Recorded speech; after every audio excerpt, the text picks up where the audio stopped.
Okay, so good morning. I'm Nicholas de Mattos. I'm a student and a tutor in the School of Philosophy and Economic Science. And I'm going to talk to you this morning about Thomas à Kempis.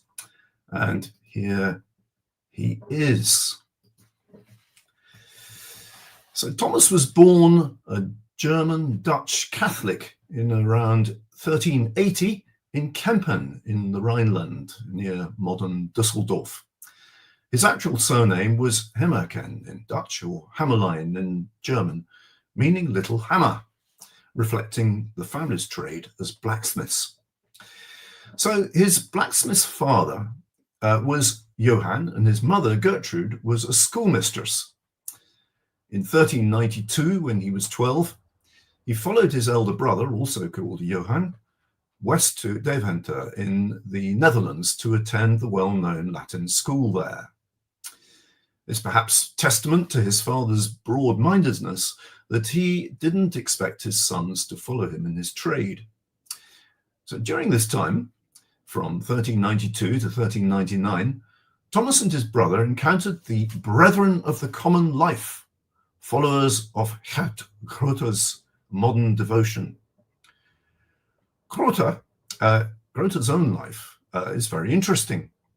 Suffice to say that he was a brilliant and well-known scholar whose young life was becoming luxurious, selfish, and secular when a combination of a dangerous illness and the upbraidings of a fellow student, Henry of Calcar, at all this, he gave it all up, turned his house over to charity, and lived in a monastery.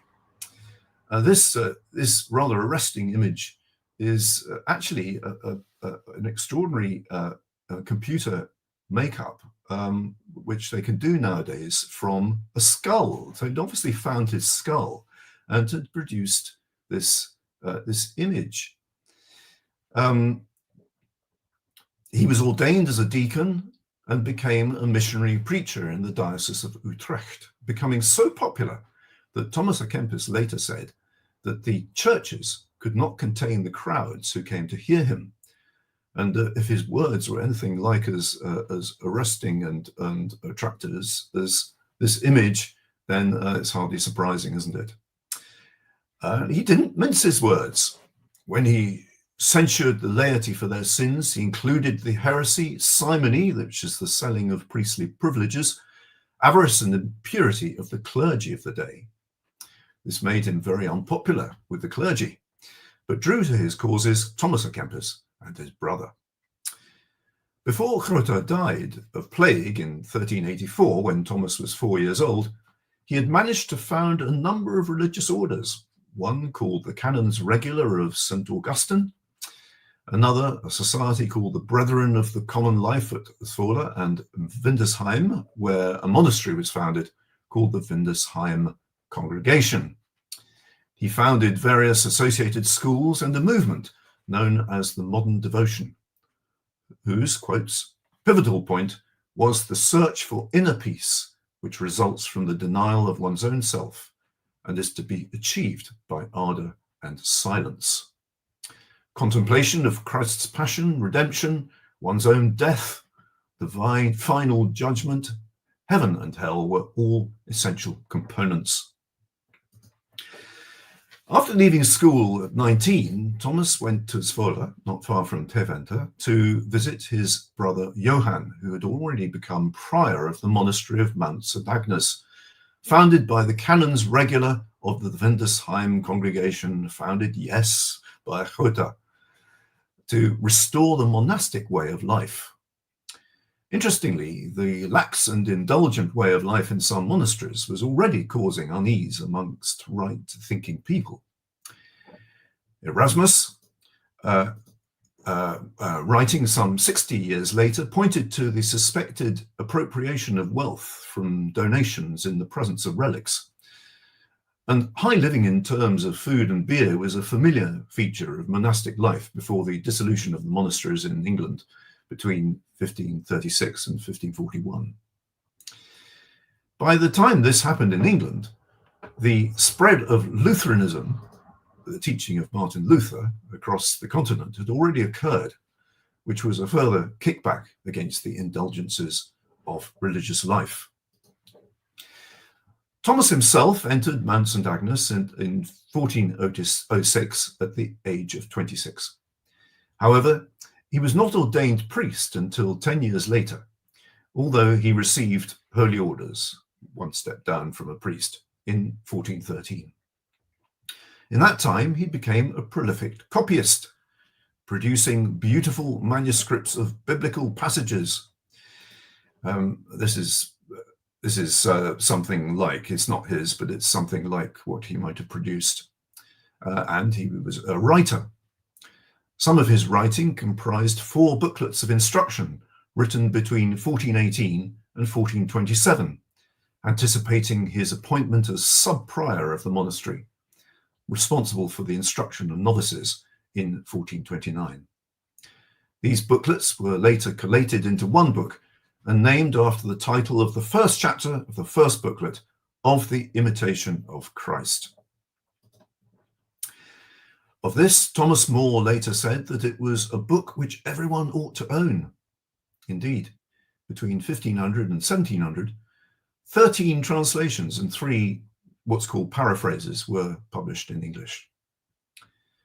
Thomas was finally ordained priest in 1426, but in the year in which he became sub-prior, the community of Mount St. Agnes was exiled by the Pope, Martin V, who was under pressure to invalidate the nomination of Rudolf van Diepold to the bishopric of Utrecht by the claims of rival aristocratic families, a common thing in those days. Clearly, the community had supported the nomination of Rudolf. However, Martin V seems to have relented 3 years later. Thomas used the time to care for his now ailing brother, residing now in Arnhem. Johann died in 1432. Thomas used this time to copy the entire Bible, not once, but 4 times. One of these copies is still extant in Germany in 5 volumes.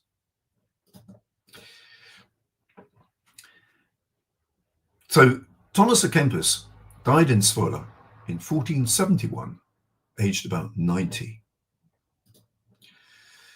Legend has it that he was denied canonization, the preliminary to sainthood, about 200 years after his death, because there were scratch marks on the inside of his coffin lid. Because this suggested he did not peacefully embrace death, he was automatically disqualified from sainthood. I suppose martyrdom suggests that at least the martyr has embraced death for their religion. At any rate, at the age of 90, he'd led a very long and useful life.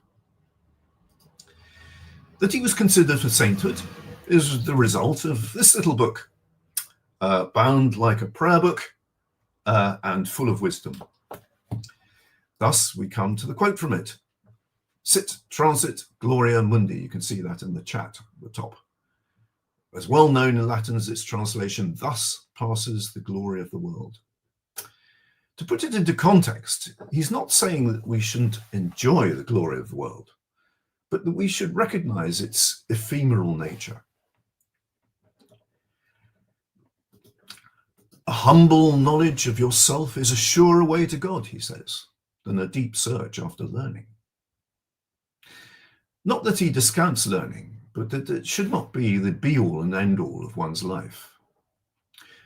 If men bestowed as much labor in the rooting out of vices and in the planting of virtues, he says, as they do in the moving of questions, as he put it, there would not be so many evils and scandals or looseness in religious houses. In the same context, here's another famous quote. On the day of judgment, we shall not be examined on what we have read, but on what we have done. Where, he asks, are all these masters and doctors of learning that you knew so well? Others have taken their place, and they are forgotten. Sit transit gloria mundi. So, in summary, he equates the glory of the world with acquisition of knowledge, as well as scholar might.